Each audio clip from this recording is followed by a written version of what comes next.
Bonjour à toutes et à tous et bienvenue dans votre matinale. Très heureux de vous retrouver en ce mardi 14 avril pour vous accompagner pour une nouvelle demi-heure en ce 14 avril. À mes côtés, comme chaque matin, Antoine à la réalisation de cette émission. Comme chaque matin, si vous souhaitez vous aussi participer ou réagir pendant la matinale, un numéro de téléphone, le 06 84 54 77 23. Il vous permet de répondre à la question du jour que je vous poserai dans quelques instants ou à nous informer par exemple du temps qu'il fait du côté de chez vous. Et je vous invite tout de suite à regarder la carte météo de ce mardi 14 avril. Et vous allez le voir, les éclaircies matinales sont de plus en plus contestées par des bancs nuageux qui arrivent de l'ouest de la Vendée. Du côté des températures, elles sont une nouvelle fois contrastées avec des températures très fraîches dans les terres, 0 à 3 degrés en localité, donc 2 degrés de moyenne sur les terres, 7 degrés pour le littoral, avec cet après-midi des nuages qui se densifient, surtout à l'ouest de la Vendée. Le temps devrait rester sec normalement. Du côté des températures, elles restent agréables, entre 15 et 16 degrés en moyenne cet après-midi, avec un vent ne dépassant pas les 35 km/h par rafale.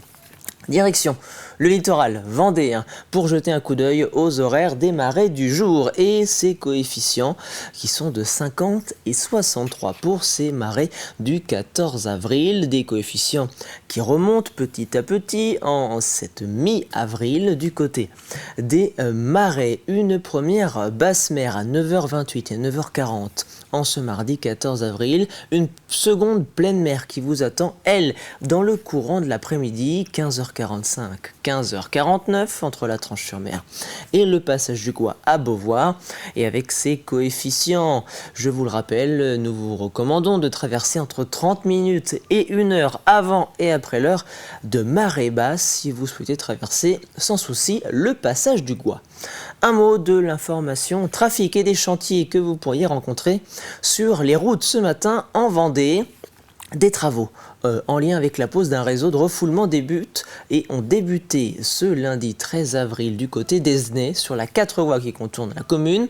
Alors prudence, des basculements de voies sont opérés sur leur secteur, quelques ralentissements sont à prévoir et puis également autres 4 voies, cette fois-ci celle entre La Roche-sur-Yon et Montaigu, la 4 voies jusqu'à Bouze-Ferré où plusieurs basculements de voies sont opérés depuis quelques semaines. Je vous informe également qu'un accident a eu lieu ce matin sur cette 4 voies. Pas de souci, la circulation se fait tout de même sur une seule voie en raison des travaux qui ont lieu essentiellement sur le secteur de Belvigny où le chantier de la chaussée a démarré cette semaine. Donc prudence, quelques ralentissements sont à prévoir dans ce secteur. Comme chaque jour, nous vous posons une question liée à votre quotidien ou bien en lien avec l'actualité en Vendée. C'est la question du jour, une question en ce 14 avril en lien direct avec un reportage que nous vous avons proposé hier sur notre antenne. Elle concerne l'arrivée des frelons asiatiques en ce début de printemps. Quelles sont vos techniques pour piéger les frelons asiatiques et notamment les reines qui sont en train d'établir leur nid un petit peu partout en Vendée, du sucre, de la bière ou d'autres conseils à nous donner pour pouvoir piéger les frelons asiatiques? N'hésitez pas à nous donner vos idées en commentaire sur notre page Facebook ou sur le WhatsApp de la matinale. Et en ce 14 avril, nous fêtons les Maximes. Alors bonne fête à tous les Maximes de votre entourage. Et je vous propose, sans plus attendre, de passer à l'actualité. C'est l'heure du journal préparé par la rédaction de TV Vendée. Et on commence cette édition avec un mot d'économie et l'annonce récemment par l'État du montant de la dotation globale de fonctionnement annuelle qui sera versée par ce dernier aux départements, aux intercommunalités et aux communes françaises. Une enveloppe qui représente cette année environ 27 milliards d'euros.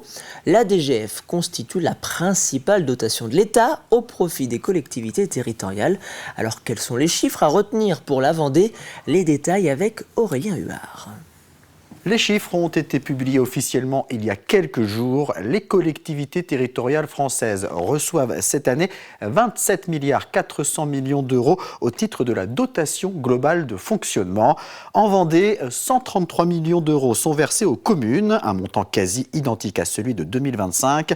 Un peu plus de 57% des communes vendéennes voient leur DGF augmenter, une part qui atteint 52% sur l'ensemble du pays. Au niveau des intercommunalités, communautés de communes, communautés d'agglomération, 9 sur 10 connaissent une hausse de la DGF en 2026.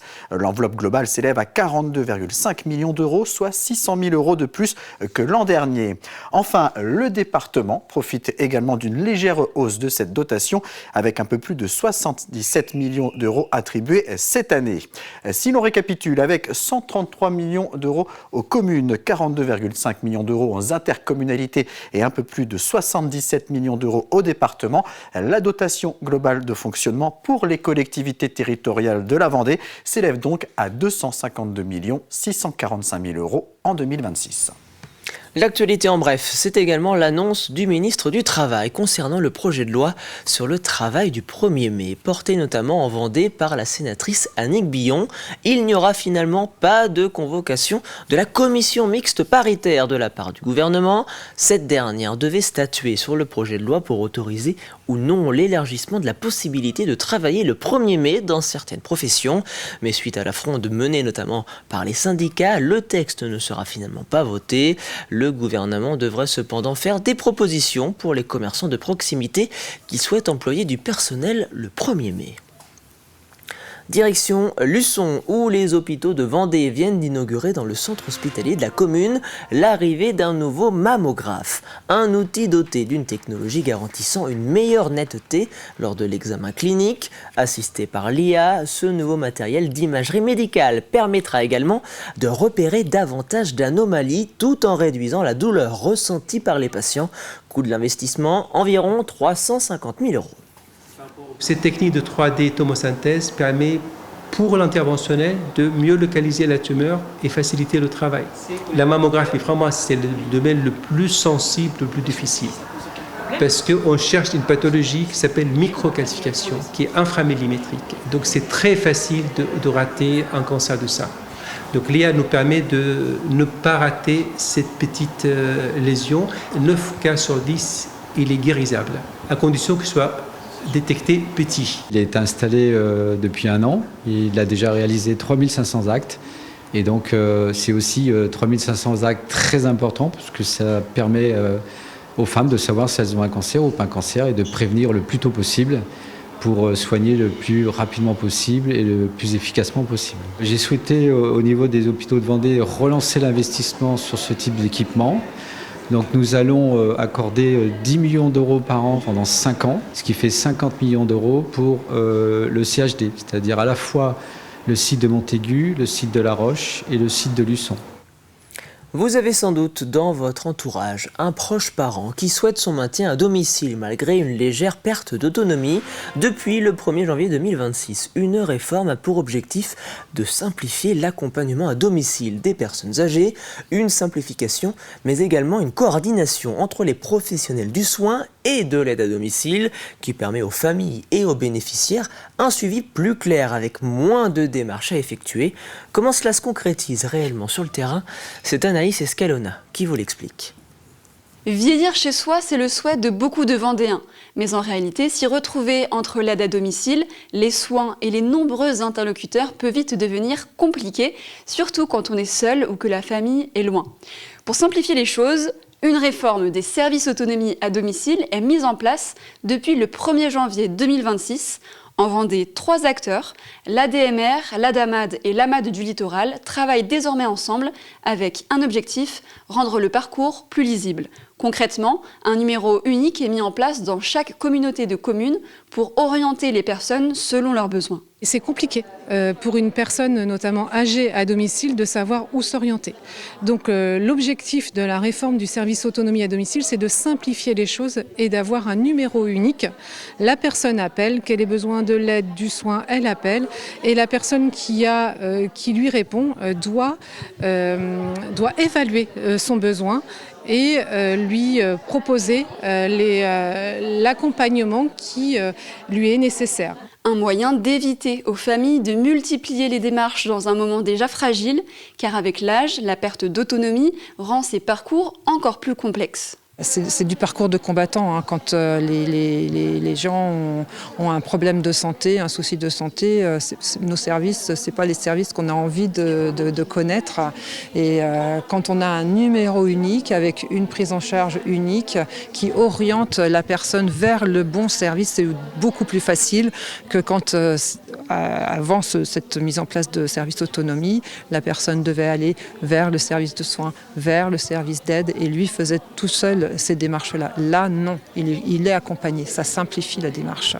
Déjà testée sur plusieurs territoires du département, cette organisation a un objectif clair, permettre aux personnes âgées de rester chez elles plus longtemps avec un accompagnement plus simple et mieux coordonné. Un mot de sport santé désormais et la découverte pour cette classe d'une vingtaine d'élèves de l'école élémentaire Notre-Dame-des-Flots des Sables-d'Olonne du livret Dynamo, un support pédagogique conçu par la région Pays de la Loire en partenariat avec le CIC Ouest qui a permis aux enfants de s'initier de manière ludique à l'univers du cyclisme tout en abordant des thèmes essentiels comme le sport santé et la sécurité routière, une initiative qui a permis aux jeunes sablés d'apprendre les bonnes pratiques à vélo. J'ai été sollicité par mail pour répondre à une enquête pour que l'on puisse nous faire découvrir en fait la course des régions Pays de la Loire Tours. Et j'ai répondu favorablement parce que en parallèle en fait la Ville des Sables propose une séquence de savoir rouler à vélo pour les élèves de CM1, CM2. Et donc, ça correspondait bien de faire un parallèle entre les courses cyclistes et puis ce qu'ils vont apprendre durant 5 séances à l'école. Oui, donc c'est vrai qu'à la Ville des Sables, on est souvent fortement sollicité. Donc là, c'était un projet sur le vélo, mais c'est vrai qu'on est souvent sollicité pour les bateaux, pour les courses au large. Donc on suit tous ces projets sportifs et on participe à ce qu'on nous propose. C'est que j'ai une ancienne base de sportif de haut niveau et donc j'ai pratiqué le vélo et je pratique l'ultra trail et j'ai une formation aussi de prof de PS. Donc voilà. Avec le retour des beaux jours et des premières chaleurs en Vendée, vous vous êtes peut-être récemment promené à pied ou à vélo en forêt. Que ce soit seul, en famille ou entre amis, en cette période de vacances scolaires de printemps où l'affluence grimpe dans notre département, voici les quelques règles incontournables à connaître pour vos prochaines balades. Reportage en forêt signé Cyril Guillet. Depuis la pandémie de Covid, les usagers de la forêt sont de plus en plus nombreux. Une fréquentation en hausse qui a un impact sur cet écosystème fragile. Je suis passé pas plus tard que la semaine dernière et en fait on constate qu'il y a un feu qui a été fait ici, qui est récent. On voit qu'il y a du charbon qui est frais. Pour rappel, l'usage du feu il est totalement interdit en forêt. Et même à moins de 200 mètres d'une forêt, c'est-à-dire que même sur les extérieurs c'est interdit, en tout temps, c'est-à-dire du 1er janvier au 31 décembre. De plus en plus, les vélos, les trottinettes et autres engins motorisés s'approprient les sentiers forestiers. Mais là encore, il faut être vigilant. Il y a vraiment une réglementation pour les vélos qui sont considérés comme un véhicule. Il y a une tolérance. Les routes forestières qui sont barrées par une barrière peuvent être circulées à vélo. Par contre, ce genre de sentiers, de petits layons, pas larges, sont réservés aux randonneurs à pied. Et les véhicules motorisés, eux, sont strictement interdits. Alors ici, c'est la jacinthe des bois. Alors c'est une plante qui est magnifique, qui orne nos sous-bois au printemps. Il n'y a aucune réglementation particulière sur cette espèce-là. Malgré tout, on fait quand même appel au bon sens collectif pour ne pas cueillir et ne pas abuser en fait, de cette nature-là. En Vendée, la cueillette est elle aussi réglementée par un arrêté préfectoral avec 3 niveaux de protection. On n'a pas le droit d'endommager, de cueillir, d'arracher les plantes. Et ça concerne des espèces comme le muguet, par exemple. Ensuite, on a le niveau 2. On limite la cueillette à ce que peut contenir une main d'un adulte. Alors ça concerne des espèces comme la jonquille. Et il y a un troisième niveau de protection, comme certaines fougères, comme les sphègnes par exemple, certaines mousses. Il est interdit de les vendre sur le territoire vendéen, qu'elles soient ou non issues de la Vendée. Et enfin, un dernier point pour ceux qui possèdent un animal de compagnie. Selon le code rural, la divagation des animaux est interdite du 15 avril au 30 juin, en dehors des allées et des routes. On termine ce journal à Chaland, où Nov Ma Radio, la radio locale du Nord-Ouest Vendée, vient d'inaugurer ses nouveaux locaux. Après un changement d'identité en 2024 à l'occasion de ses 20 ans, c'est désormais depuis l'ancienne école Victor Hugo de Chaland, totalement réaménagée, que Nov va désormais émettre des locaux plus grands pour accueillir les 5 salariés de l'association et l'ensemble des bénévoles qui font vivre la radio. On subit actuellement ces baisses de subventions, donc on reste vigilant, c'est ce que je dis, ça reste des subventions, donc elles ne sont pas acquises d'avance. Donc nous, c'est vrai qu'on avait fait le choix déjà il y a quelques années de faire du mécénat. Ça s'est vraiment bien amplifié. Je pense que notre action de territoire avec les différentes collectivités et les acteurs économiques font que les professionnels jouent le jeu et ça nous a renforcé financièrement jusqu'à même actuellement 90 000 euros qu'on a actuellement de mécénat. Donc on n'aurait pas ces mécénats, on n'aurait pas pu se développer ainsi, il ne faut pas se leurrer. Et c'était le journal préparé par la rédaction de TV Vendée. Je vous propose de passer sans plus attendre à un nouveau Plus de l'info.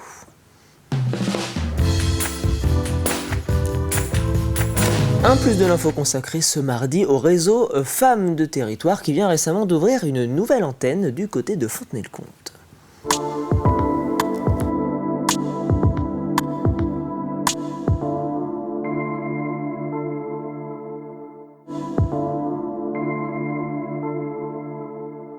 Femmes des Territoires, c'est une association, un réseau d'entraide pour toutes les femmes qui souhaitent se lancer dans l'entrepreneuriat ou qui se sont déjà lancées. Le réseau il est ouvert à toutes les femmes, quel que soit leur statut, qu'elles soient salariées, qu'elles soient en reconversion, qu'elles soient déjà entrepreneuses installées.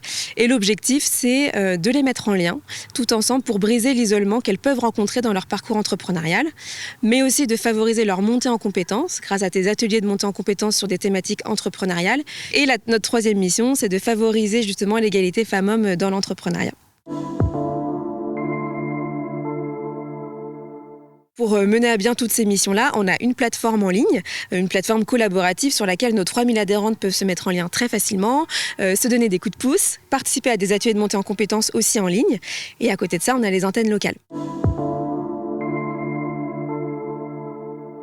Je me suis rendu compte que en Sud-Vendée, je ne retrouvais pas d'association qui proposait des choses comme ce que Femmes des Territoires propose.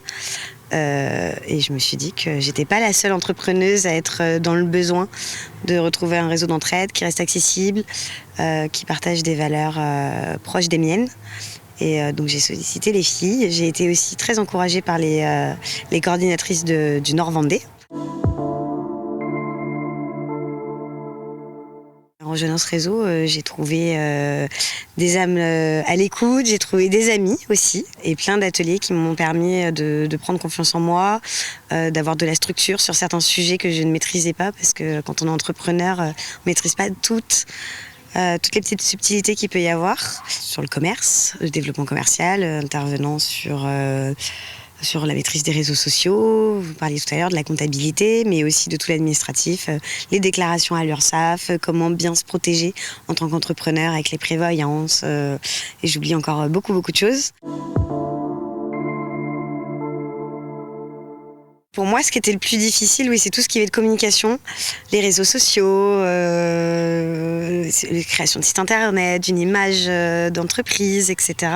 Et aussi s'implanter localement, créer du réseau. On parle beaucoup de réseaux sociaux, mais il y a aussi le réseau local et le vrai réseau présentiel. Et c'est difficile quand on est seul de se lancer. Donc de pouvoir échanger avec d'autres femmes qui vivent la même chose, qui peuvent ressentir les mêmes choses que nous, c'est aussi important. Ça peut conforter aussi. Des fois, quand on a une idée, on a un peu peur de se lancer. Et en final, en échangeant avec les filles, on se dit ok, on tente.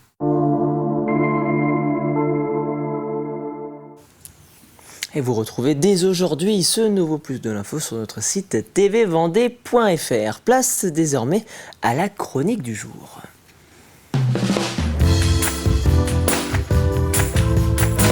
programme de ce mardi, une nouvelle chronique santé consacrée au don du sang. Un geste qui reste très important pour permettre notamment la prise en charge du cancer chez certains patients.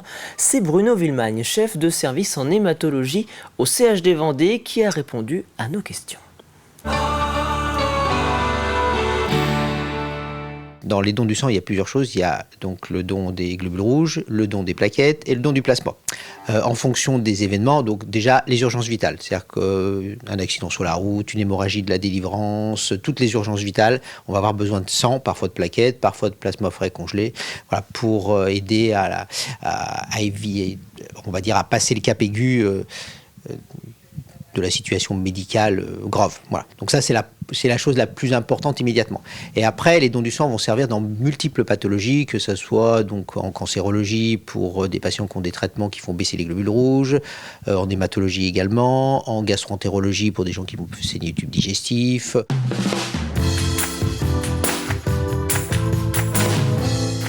Je crois que c'est 65 ans, l'âge limite pour donner son sang. Et ensuite, si vous avez des traitements ou certaines maladies chroniques, vous ne pourrez pas donner votre sang. Et ensuite, il y a une restriction en termes de nombre de dons annuels. Voilà, vous ne pouvez pas donner 10 fois dans la même année. Voilà. Parce que vous avez besoin, pour fabriquer les globules rouges, il faut du fer notamment. Et quand le fer, il est très peu dans l'alimentation. Donc le problème, c'est quand on vous prend des globules rouges, on vous prend du fer. Donc après, faut restructurer votre fer. Et donc il faut un certain temps, voilà, notamment chez les femmes.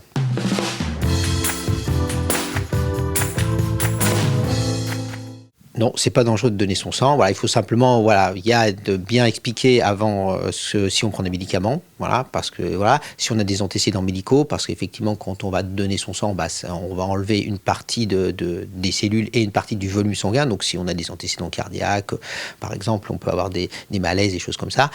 Et pareil, il faut bien expliquer si, par exemple, vous avez donné votre sang dans une autre région, bien dire, non, je l'ai donné il y a 15 jours, il y a un mois, pour éviter des complications. Mais sinon, non.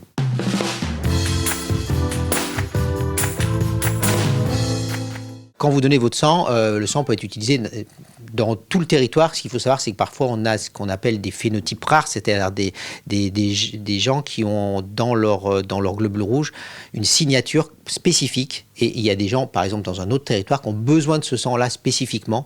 Et donc, on va l'utiliser. Parfois, on va demander aux gens de venir donner leur sang parce qu'on a besoin de leur sang à eux pour le donner à un autre quelqu'un qui a vraiment la même signature sanguine.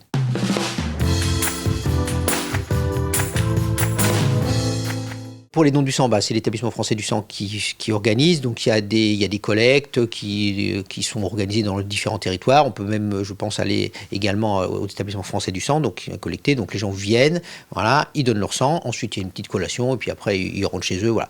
Et comme je l'ai expliqué tout à l'heure, il y a également parfois l'établissement français du sang, pour certaines situations, peut aller demander à quelqu'un dont il connaît la signature sanguine spécifique de venir donner son sang ou ses plaquettes parce qu'ils en ont besoin pour quelqu'un qui a la même signature et pour laquelle on ne retrouve pas un autre donneur sur le territoire. Et vous retrouvez tous les mardis matins une nouvelle chronique santé de votre matinale. Je vous propose de passer à votre extrait du jour.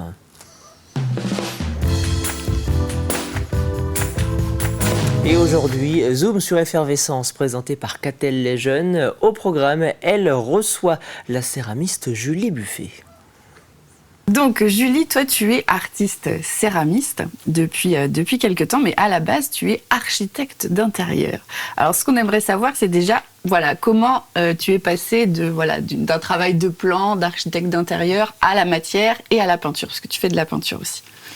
Alors, j'ai effectivement commencé mes études en architecture à Nantes et puis à Paris. Donc, c'était pas d'intérieur, c'était vraiment architecte DPLG. D'accord. Et finalement, au cours, j'ai commencé à peindre.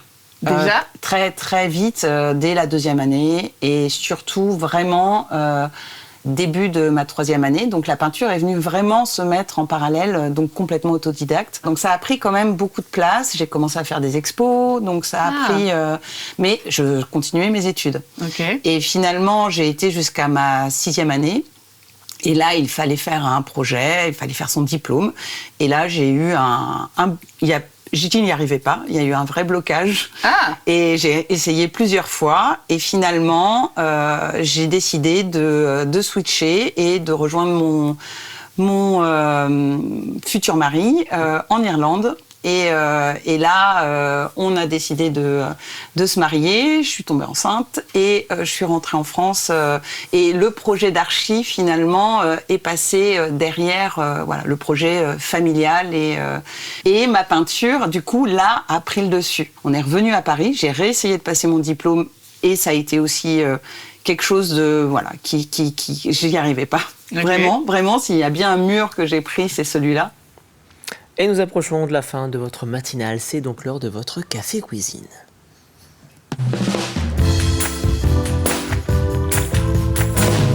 À gagner dans votre matinale cette semaine, un chèque cadeau d'une valeur de 50 € chez Villa Verde avec cette question. Quel légume connu pour sa récolte précoce à Noirmoutier est déjà sur les étals depuis le début du mois d'avril? Je vous propose ce second indice. En ce mardi 14 avril, nous recherchons cette semaine un féculent dans le jeu de la matinale. Alors avez-vous trouvé la réponse à cette question? Si oui, rendez-vous sur tvvendée.fr, rubrique jeu pour y déposer votre réponse et vous avez jusqu'à vendredi midi pour le faire. Et c'est ainsi que se termine cette matinale. Merci beaucoup de l'avoir suivi. Je vous souhaite une excellente journée sur TV Vendée. Don't worry, baby. Just call my name. I'll be there in a hurry. You don't have